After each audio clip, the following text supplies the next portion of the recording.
And welcome. Tonight, President Bola Tinubu urges West African unity to combat terrorism and address regional challenges. U.S. Congressman Riley Moore says that the United States and Nigeria are close to reaching a strategic agreement on combating terrorism. Nigeria Labour Congress says that there is no going back on its nationwide protest over insecurity set December 17. And gunmen kill 16 at Jewish festival in Australia's deadliest mass shooting in decades.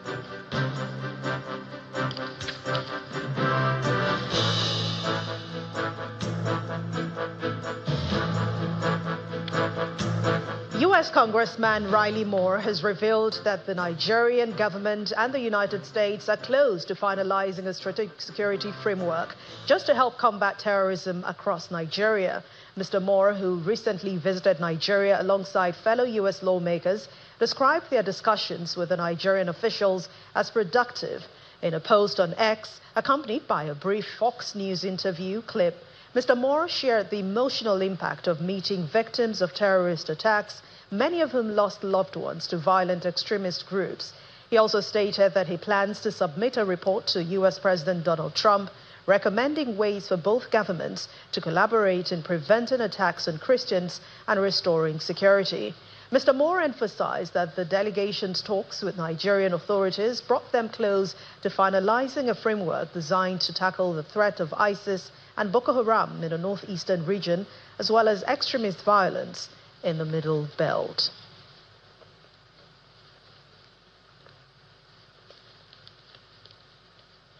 And in Jigawa State, the government has taken a significant step to reduce clashes between farmers and herders across the state following a signing of a memorandum of understanding with a consortium of investors on ranching. Governor Omar Namadi stated this at the introduction of ranching is expected to resolve the long-standing conflict between both groups. Our correspondent Sadiq Iliasu reports. Jigawa State in the northwest region is blessed with arable land and has about 80% of its population engaged in either farming or livestock rearing.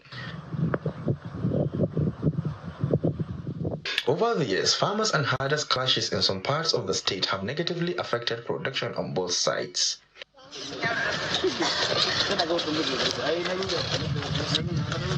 Ahmad from the Sine village, who is a herder, said their animals hardly get enough feed due to encroachment, a situation that affects the production of milk and meat in the state. We hardly see feed these days because all the grazing reserves are now being cultivated by farmers. For this reason, our animals are emaciated and we only get few liters of milk daily. According to the chairman of the All Farmers Association of Nigeria, Awal Ibrahim, immigrant herders from neighboring countries are mostly responsible for the clashes. If you look at our borders, you see there are a lot of immigrants from Niger and some other neighboring countries along the axis. So that is why whenever this period or season of harvesting comes, you see there are a lot of intruders. If before you harvest your you start having issues with the herders, and mostly they are passers-by. However, the state government has entered into an agreement with a consortium of investors with the intention of introducing ranching and producing alfalfa. Speaking at the event, the Director General of the National Information Technology Development Agency, Mr. Kashifu Inua, said ensuring food security is among President Tinubu's top agendas. The President outlined 8 priority areas to achieve this vision, with priority number 2 specifically focused on boosting agriculture to achieve food security. On his part, the state governor committed 100,000 hectares of land as the first phase of the project. As far as Jigawa State is concerned, we will do our own part. The project is targeting 100,000 hectares. I want to assure you that that will be made available over time.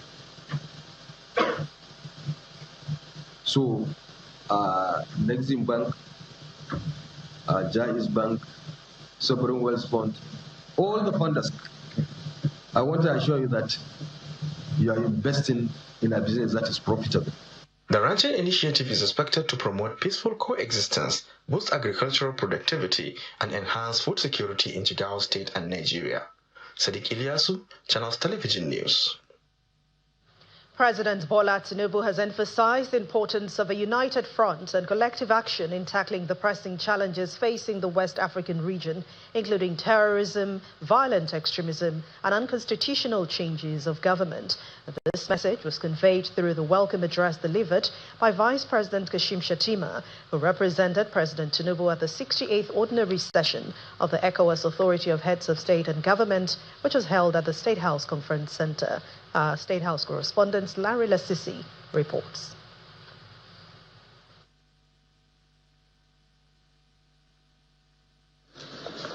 It's the 68th Ordinary Session of the ECOWAS Authority of Heads of State and Government, coming on the heels of a recent coup in Guinea-Bissau and an attempt in the Republic of Benin.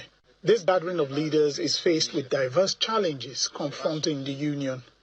In the welcome address by the host country, which was delivered by Vice President Kashim Shettima, who represented President Bola Tinubu at the event, the need for collective and decisive action is highlighted. It is the abiding conviction of His Excellency President Bola Ahmed Tinubu, whose actions have consistently signaled that our unity is not transactional, but foundational. We remain persuaded that fraternity, not force, must define the future of our community. This session could not have come at a more consequential moment. He also made clear Nigeria's position. The external threats confronting West Africa today demand nothing less than a united front. Terrorism, violent extremism, unconstitutional changes of government, transnational organized crime, arms proliferation, cyber insecurity, climate shocks, food insecurity, and irregular migration recognize no borders. No single member state, regardless of size or strength, can achieve enduring stability in isolation. Our security, prosperity, and resilience are indivisible. We must sit at the same table, speak with one voice, and act with shared resolve. For the chairman of the Economic Community of West African States and president of Sierra Leone, collective action is the way to go. Terrorist networks continue to exploit fragility and attempt to expand their influence. Our response must therefore be united and uncompromising. Security is not only a military obligation, it is a human imperative, essential for protecting families, livelihoods, and the dignity of our citizens. We must strengthen collective action. He added that steps are also being taken to ensure greater integration in the region. Under this agreement, member states will abolish air transport taxes and reduce passenger and security charges by 25%.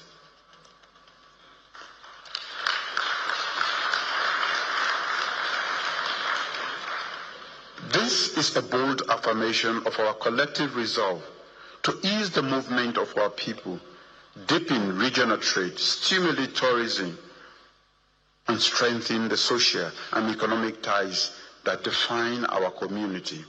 The president of the ECOWAS Commission also informed the leaders of efforts to ensure economic integration through the ECOWAS Economic Council. His Excellency Alhaji Aliko Dangote has gracefully accepted our invitation to serve as the pioneer chairperson of the ECOWAS Business Council, giving his vast experience in doing business within our community and across Africa. Through the Council, we hope to get the private sector actors to help with mobilizing regional capital and developing the comparative advantage of our member states. The body condemned the unconstitutional change of government in Guinea-Bissau and the attempt in the Republic of Benin, commending the rapid mobilization of ECOWAS troops with Nigeria taking the lead to safeguard constitutional order. While this session leaned heavily on the issue of security in the sub-region, it was also emphasized that good governance, education, job creation and community resilience must also be taken seriously. From the State House Conference Center, Lanre Lasese, Channels Television News. The national president of the Nigeria Labour Congress, Joe Ajaero, has reaffirmed that the union's planned peaceful protest against insecurity and other pressing national issues scheduled for December the 17th, 2025 remains non-negotiable. Comrade Ajaero made this declaration following a courtesy visit to the chairman of the Northern State Governors Forum and the governor of Gombe State, Inuwa Yahaya, and the state capital. The governor of Gombe State, Mr. Inuwa Yahaya, receives the national president of the Nigeria Labour Congress, Mr. Joe Ajaero, inside the Executive Council chamber of Gombe State Government House, the very first time an incumbent NLC president is visiting the state in official capacity. Shortly after the courtesy call, the NLC president reveals that the Congress is planning a peaceful protest on December the 17th, 2025, against a myriad of national issues, including state of the economy and insecurity. Protest is to help this country, to call to attention the effect of insecurity. It's affecting even investors coming into this country. It's affecting workers.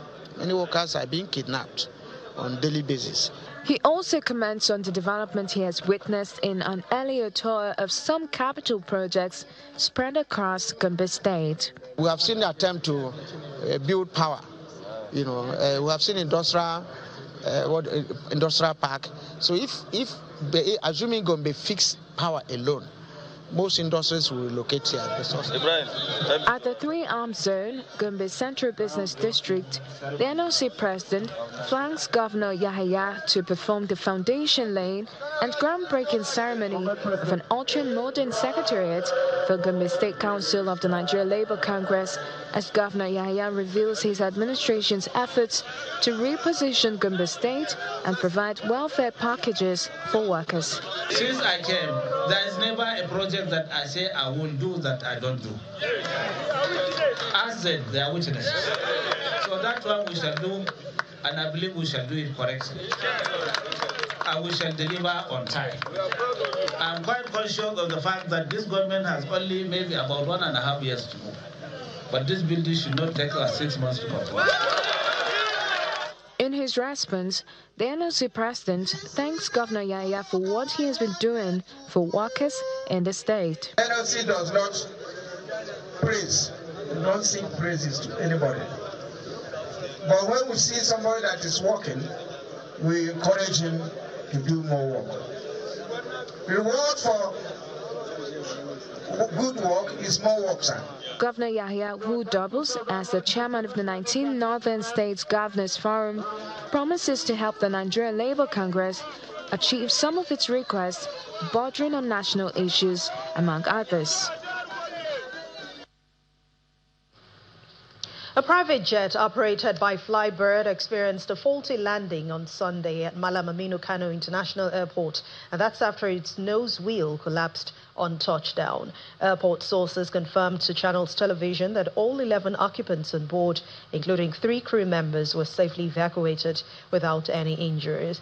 The aircraft has since been cleared from the runway and moved to a designated area for repairs, allowing normal flight operations to resume.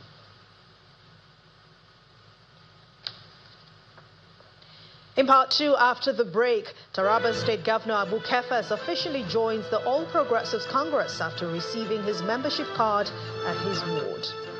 Please join us again.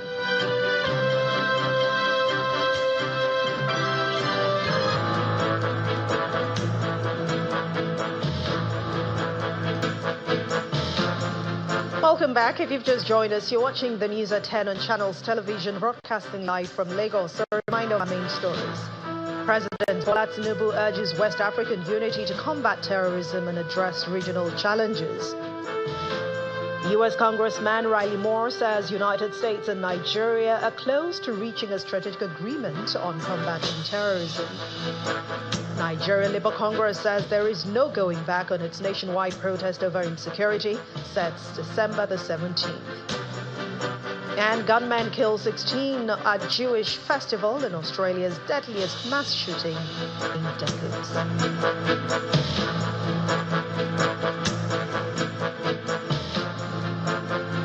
The People's Democratic Party, the PDP, has lost one of its governors to the ruling All Progressives Congress, the APC, as Taraba State Governor Abu Kefas officially registered as a member of the party, receiving his membership card from his ward chairman, Hospital Ward in Wukari local government area, and in the presence of other APC executives. Governor Kefas pledged to transform the state and promote inclusive governance to deliver greater dividends of democracy. The governor also stated that the new date for his official defection into the APC will be announced soon.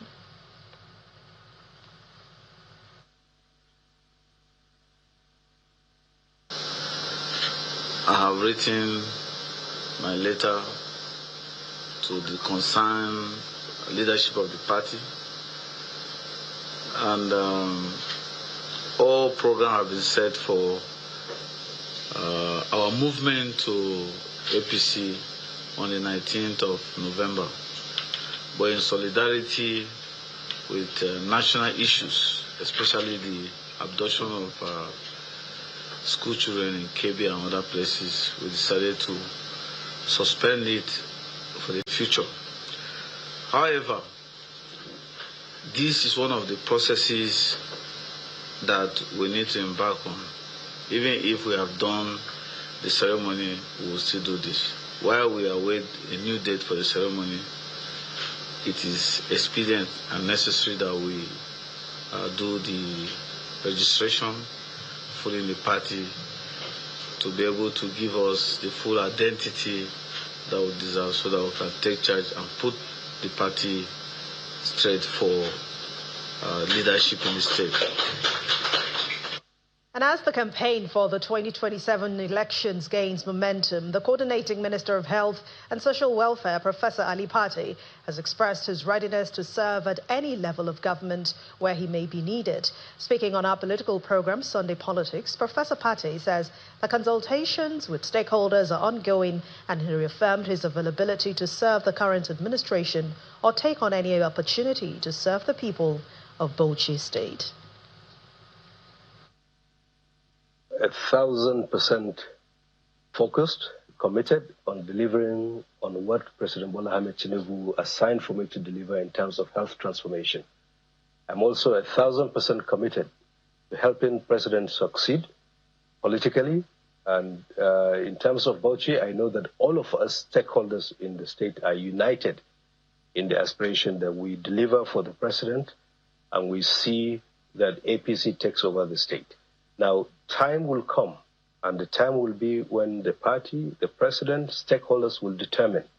For me personally, whatever opportunity Mr. President sees that I can serve, either what I'm doing, or whether local government, or anything else, I'm fully committed.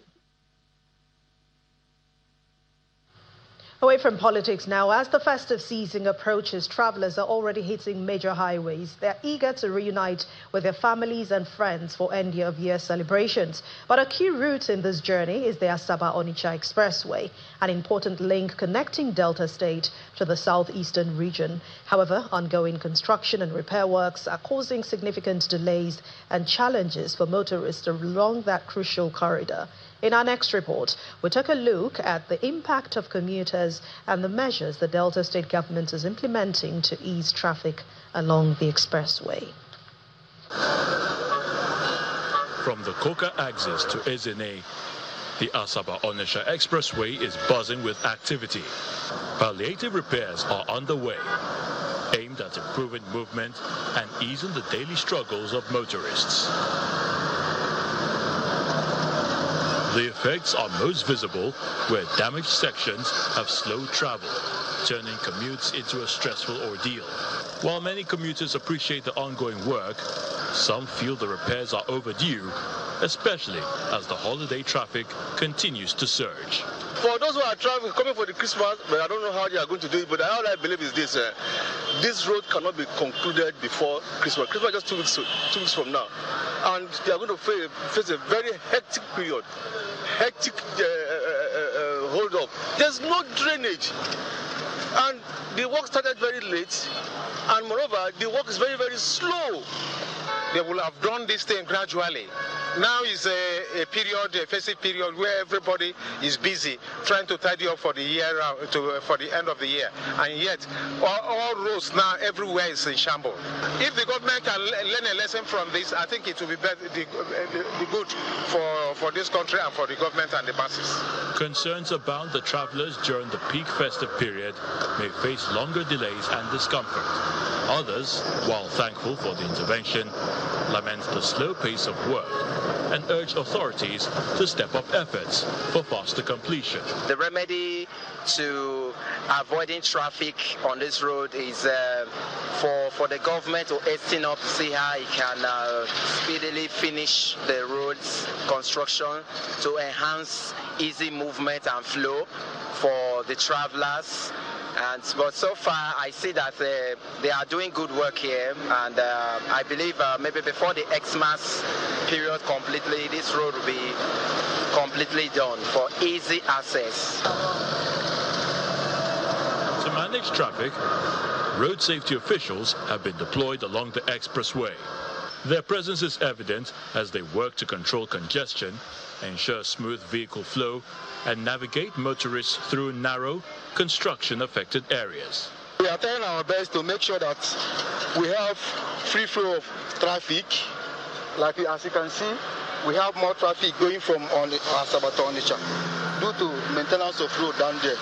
And in this lane from Onitsha to Asaba, we make sure that all the vehicles are following the right traffic. The Head Bridge and Niger Bridge areas have become particularly challenging, with heavy traffic already building up. Ongoing construction, coupled with the festive influx of vehicles heading to and from the southeast, has intensified congestion. Amid these challenges, the Delta State government reaffirms its commitment to fixing deteriorating federal and state roads. We have continued to intervene on federal roads because it is the belief of the governor that there are no federal people, that these people who use these roads are our people. As I speak to you today, there are a number of federal roads who are intervening, and you know, all the major bridges you are talking about and flyovers, they all cut across federal roads. Our budget includes construction of new roads, reconstruction of failed old roads, as well as maintenance or overlay of existing roads that are showing some stress, and we need to be able to deal with those stress along that particular corridor. While palliative repairs and traffic management provide temporary relief, commuters insist on urgent and accelerated action to minimize hardships, especially during the festive season. The government of Edo State says it is stepping up efforts to revamp the agricultural sector, including the establishment of input and produce storage facilities across the state and the acquisition of farm machinery.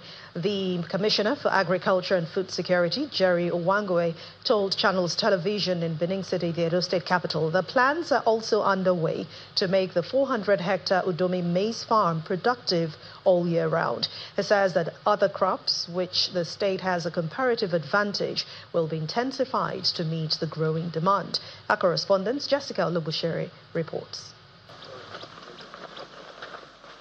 The 400-hectare Udomi maize farm is one of the outcomes of the Edo State's policy for intensification program in crops of comparative advantage to the state, which includes cassava, cocoa, oil palm and maize, handled through the Ministry of Agriculture and Food Security.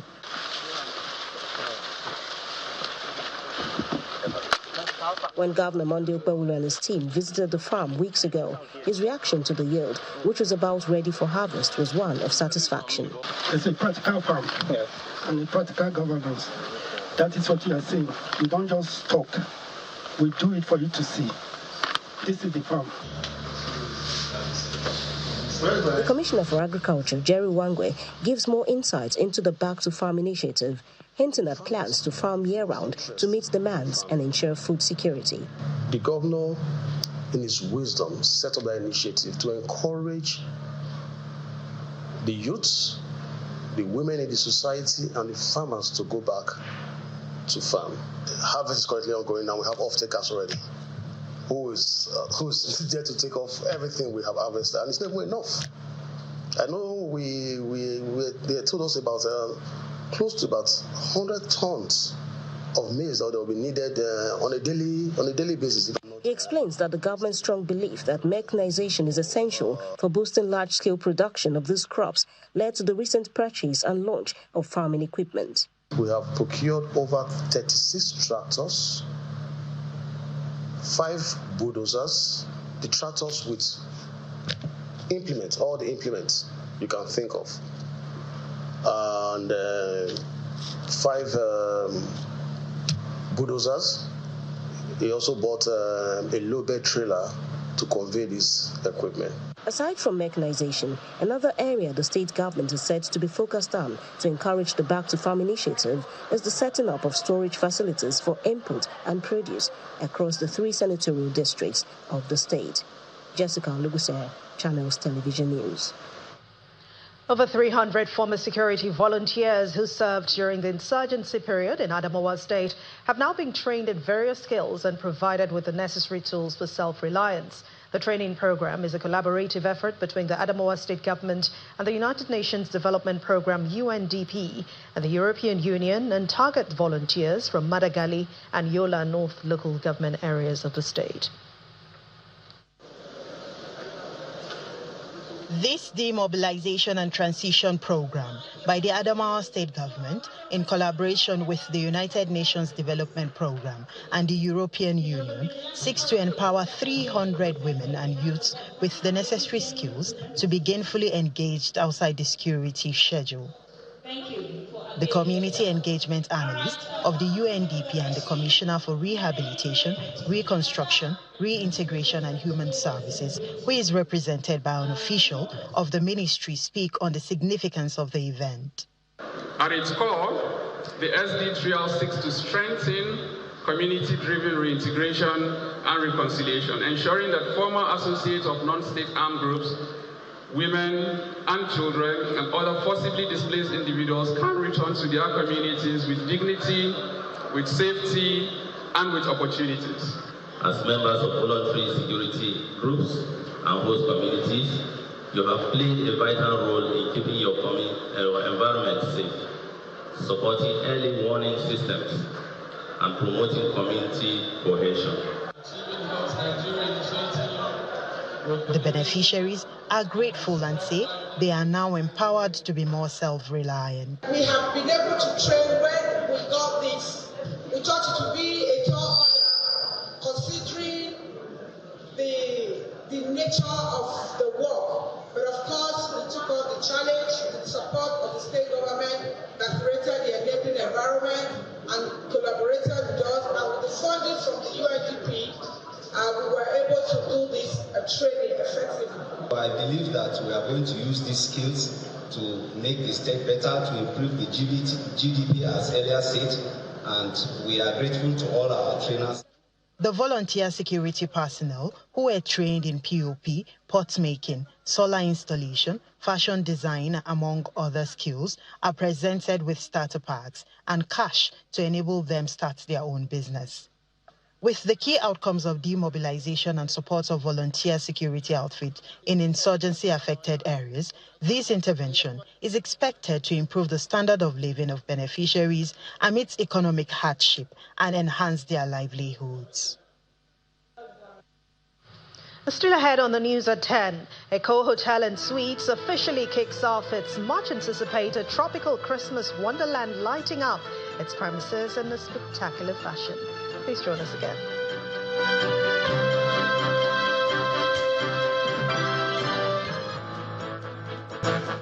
Welcome back. The federal government is asking Chinese companies operating in Nigeria to contribute more to their host communities through effective corporate social responsibility initiatives. Speaking at a roundtable with Chinese trade partners held at the State House in Abuja, Abiodun Esiet, who's the Senior Special Assistant to the President on Community Engagement for the North Central Zone, emphasized that companies should not focus solely on profits, but also on empowering local communities. Our State House correspondent, Emperor Simon, reports. This meeting held in the State House Abuja focuses on strengthening the trade partnership between Nigeria and China. The Chinese delegation showcases companies that are seeking to establish businesses in Nigeria in the areas of energy, technology, mining, construction, water resources, among others. So what I would just employ you is to empower the communities. The Nigerian government welcomes the proposal, but underscores the need to ensure mutual benefits, particularly for host communities. Let's pray back to them in terms of community social responsibility and strengthen them. The opportunity you've given some of us can also be extended to the children of the people in those communities so that you can have an holistic development. You can help Nigeria develop the way China has developed, give us knowledge exchange so that you just don't mine. You teach them how to do those mining and employ some of them in your industries where they are located. The President of Nigeria will give you all the needed support so that you can come in and support us in achieving the $1 trillion economic journey by investing and creating jobs and also supporting our communities for successful implementation of your business models. Millions of dollars are expected to be attracted through the establishment of the proposed companies. We wanted to set up some factories and bring up technology. We wanted to set up the cooperation relationship and then to achieve the bright future. So for different sectors, maybe the energy and solar, like this area, and also mining, and also like some different products, and not only importing but also exporting. It's like both sides trading. As President Bola Tinubu-led government targets to achieve a $1 trillion economy by the year 2030, the federal government says it will continue to strengthen partnership with private sector players, ensuring an enabling environment for investors to thrive. From the presidential villa, Emperor Simon, Channels Television News. Stanbic IBTC Bank has announced the winners of Fuse Talent Show 4.0, recognizing outstanding creativity, music, dance, fashion, and technology. While the event also highlighted the upcoming 4th edition of the Fuse Festival, Stanbic IBTC's flagship celebration, which aims to kick off the festive season by promoting creativity, purpose, and possibility. As the holiday season gathers momentum, Stanbic IBTC offers a preview of the grand finale of Fuse Talent Show 4.0, fittingly tagged the ultimate show. The unveiling also sets the stage for the Fuse Festival, a completely free, immersive experience scheduled for December 20 at Tafawa Balewa Square. Just picture Cirque du Soleil, picture Greatest Showman. You know, that kind of big, bold, creative, different feel that was coming this year. And we needed a bigger space for that. Hence, the Tafawa Balewa Square Center. The spotlight shifts to the winners of Fuse Talent Show 4.0, an all-male lineup who delivered standout performances across music, dance, fashion, and technology. Congratulations to all 4 of them. I've applied to Fuse 3 times and I didn't get to the audition. So on the last time I was saying this will be my last time of applying to Fuse, and if I don't get in, that is final. And I applied very late, I think some days to the end of the application, and lo and behold, I saw my name as one of the people to come for the audition. I had a friend of mine that was on the show before. He didn't win, and he's late now, God rest his soul. And then that just told me that, guy, just gonna do this for Mano. His name is Mano, by the way. And then I said, okay, I'm just going to do this. Stanbic IBTC executives emphasize that the Fuse Talent Show and Festival embody the institution's core purpose, empowering Africans to shape their future starting today. It's easy to write a check, but we want to inspire people to be the best versions of themselves. We work in financial institutions, and for the youth, it's no longer fashionable. And we want a connection to say, look, what we do is to empower people to retire well. I would like to say that we're proud of Fuse. We're proud of the successes we have recorded with the past winners. And when we check on them, all of them are going on to do greater things. As the curtains fall, Stanbic IBTC reaffirms its commitment to creating platforms where talent meets opportunity and tomorrow's leaders take their first confident bow. Eko Hotels and Suites has officially launched its much-anticipated year-end celebration, Tropical Christmas Wonderland, lighting up its Victoria Island premises in Lagos with a spectacular display. Well, the ceremony attracted notable guests, including Lagos State Governor Babajide Sanwo-Olu, who got a first glimpse of the dazzle lights and festive theatrical shows set to entertain families throughout the holiday season.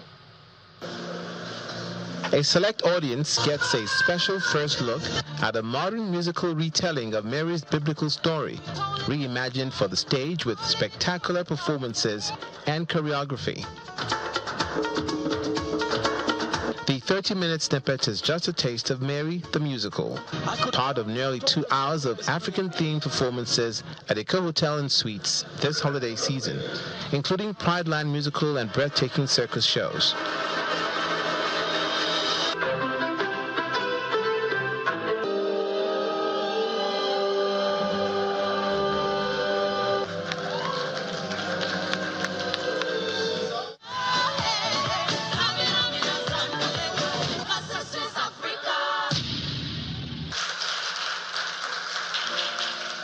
We found, as far as Asia, Africans performing in their Cirque du Soleil. So what is the reason why we cannot show you the East, West, North, and South of Africa? What is the reason why the whole of Europe and the West cannot come here? Well, when I say come here, come to Eko Hotel, but yeah, come to Lagos, to Nigeria, to Africa, to watch all of Africa shine. Because I'm telling you, the talent on this continent is unimaginable. From the private viewing session, attention shifted to the hotel's open space for the grand light-up of the 2025 Tropical Christmas Wonderland. Christmas isn't a season of lights. It's a season of lighting up each other. That's the kind of glow we want to spread beyond these grounds. So I invite everyone here to join us through donations, volunteering, or simply sharing the message. Lagos State Governor Babajide Sanwo-Olu led the celebrations by officially switching on the dazzling lights, marking the start of the season.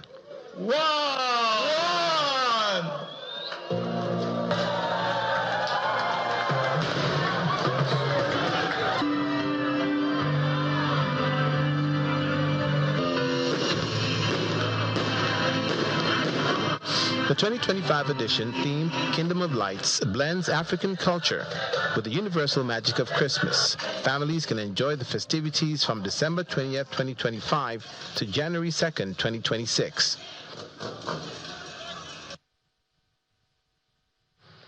And participants at this year's Zenith Christmas Youth Parade were treated to exciting times as the bank went all out, unleashing gifts, food, performances, parades, with loads of fun activities. The executive director of the bank, Nwapa, says that this year's theme, Dare to Dream, Dare to Express, Zenith Bank's thought for the young Nigerians to excel in whatever they do, and that Zenith Bank is ready to support them. The Zenith Bank Christmas Youth Parade sets off on a pleasant note as guests arrive quite early to witness the magical transformation of the entire stretch of Ajose Adeogun.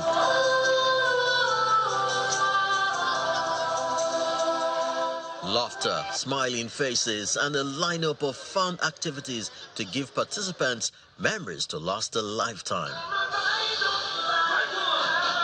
Games, face painting, gifts, food, drinks, stilt dancers, train ride, bouncy castles, and so much more. It's a full-fledged carnival. Kenny, we haven't even started the show. We're already giving out prizes. Come on, look at the people. They are ready for us. You can tell that we are ready to have a good time. Do you want more gifts today? You want it?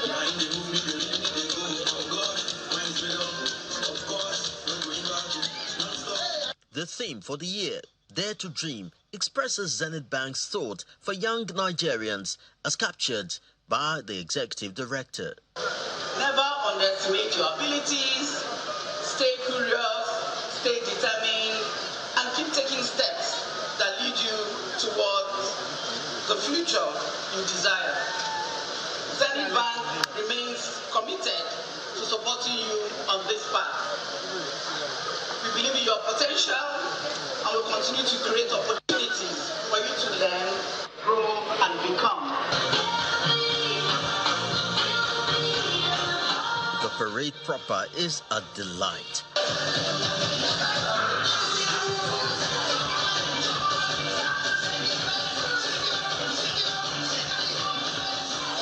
This just tuned the excitement a notch higher.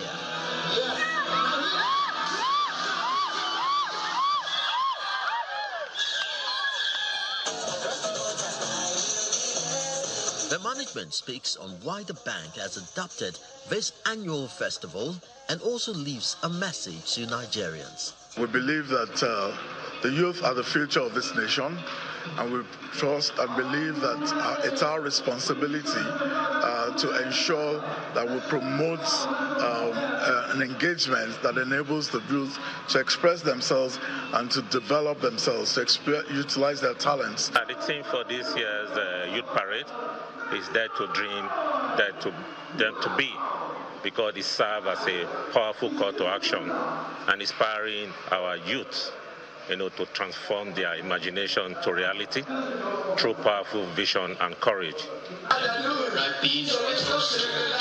Top Nigerian artists, including Benson, add spice to the occasion, churning out some of his hit songs.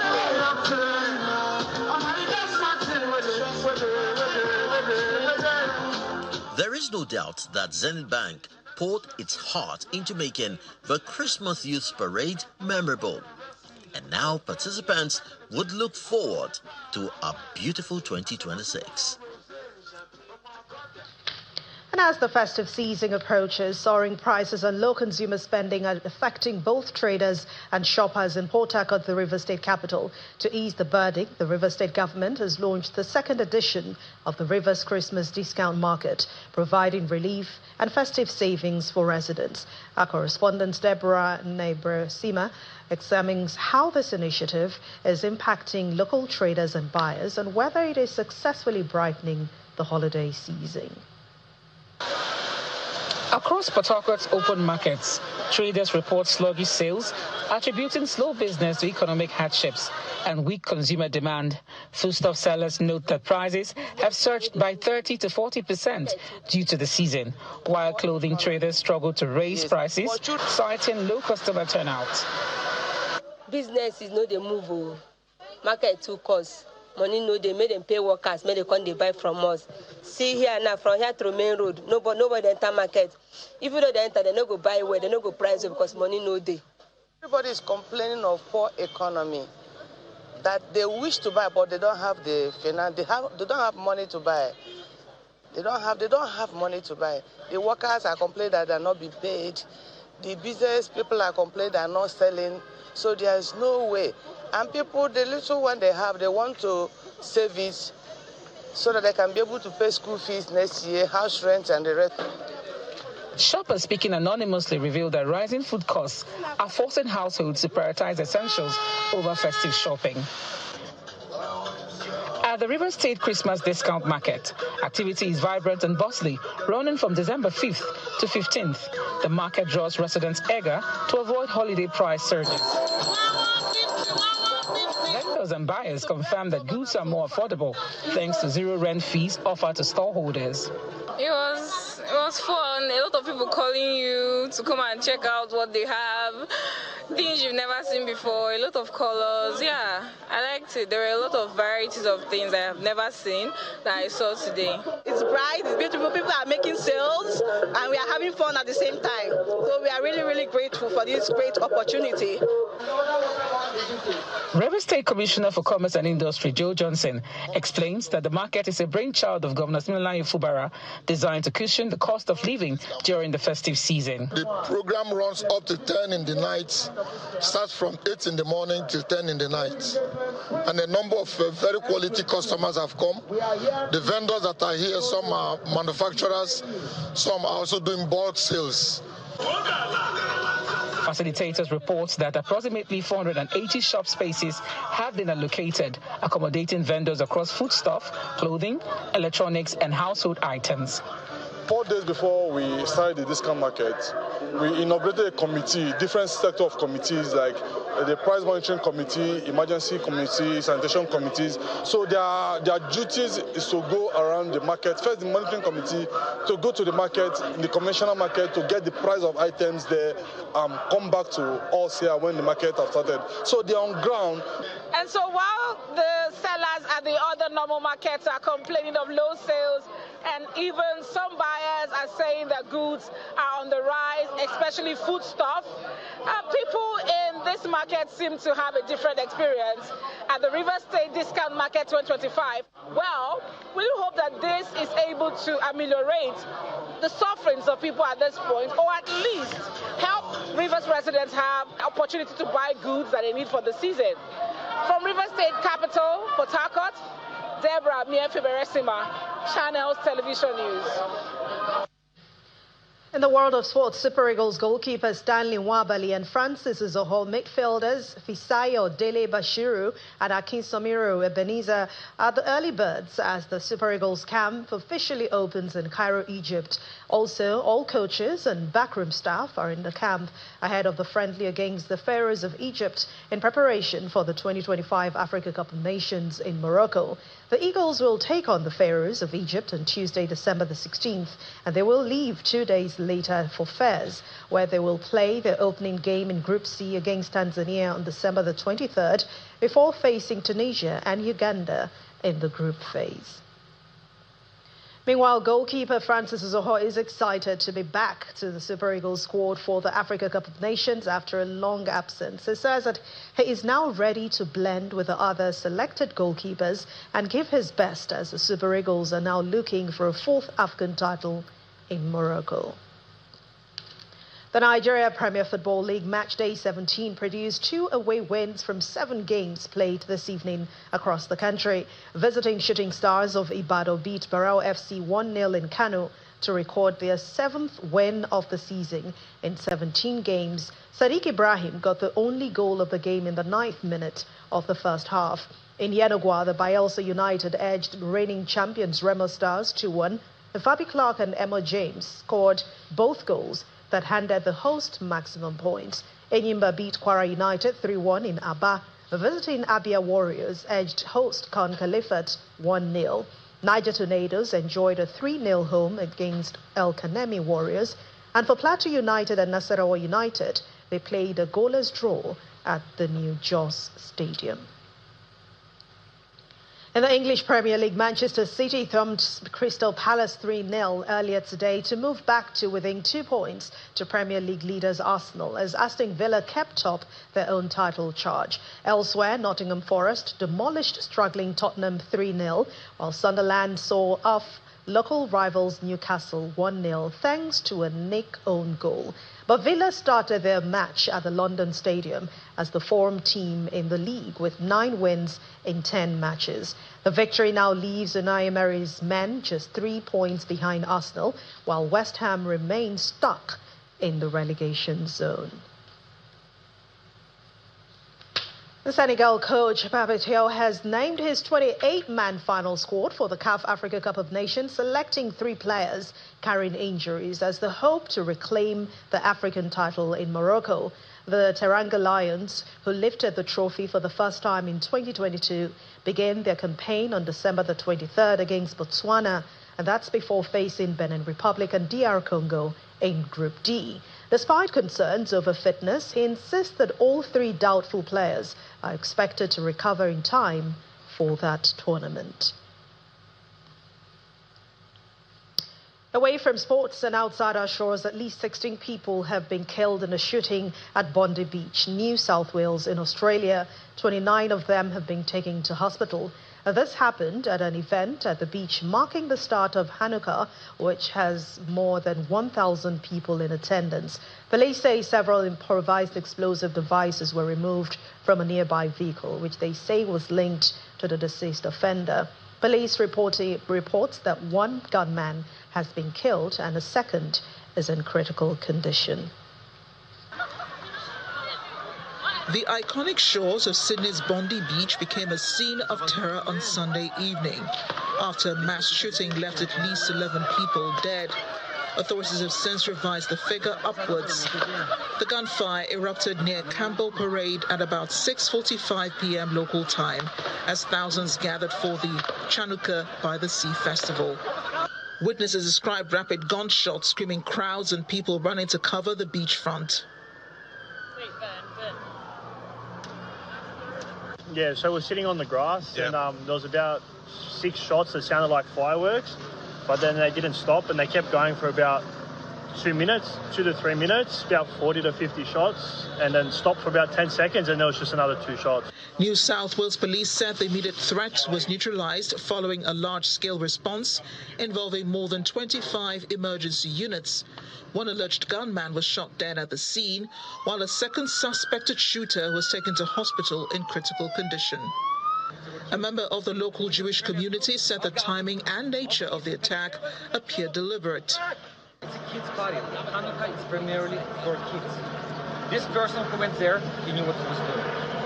Australian Prime Minister Anthony Albanese condemned what he called an act of evil anti-Semitism. This is a targeted attack on Jewish Australians on the first day of Hanukkah, which should be a day of joy, a celebration of faith. An act of evil anti-Semitism, terrorism, that has struck the heart of our nation.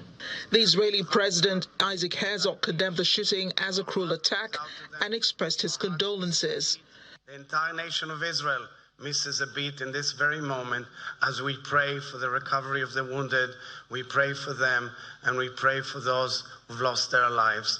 But Israeli Prime Minister Benjamin Netanyahu accused the Australian government of fueling anti-Semitism, saying he had warned the Prime Minister months ago that Canberra's policies would embolden hatred against Jewish communities. He said the shooting was the consequence of political inaction, describing anti-Semitism as a spreading cancer. In the meantime, the incident in Australia has heightened awareness in Berlin, where authorities have tightened security measures ahead of a Hanukkah candle lighting ceremony. And the main news again. President Bola Tinubu is calling for West African unity to combat terrorism and address regional challenges. The president was speaking at the 68th ordinary session of heads of government in the region, where he was represented by Vice President Kashim Shettima. And that's the news at 10 tonight. Thank you so much for watching. I'm Anne Nwawado. Good night and have a wonderful week ahead.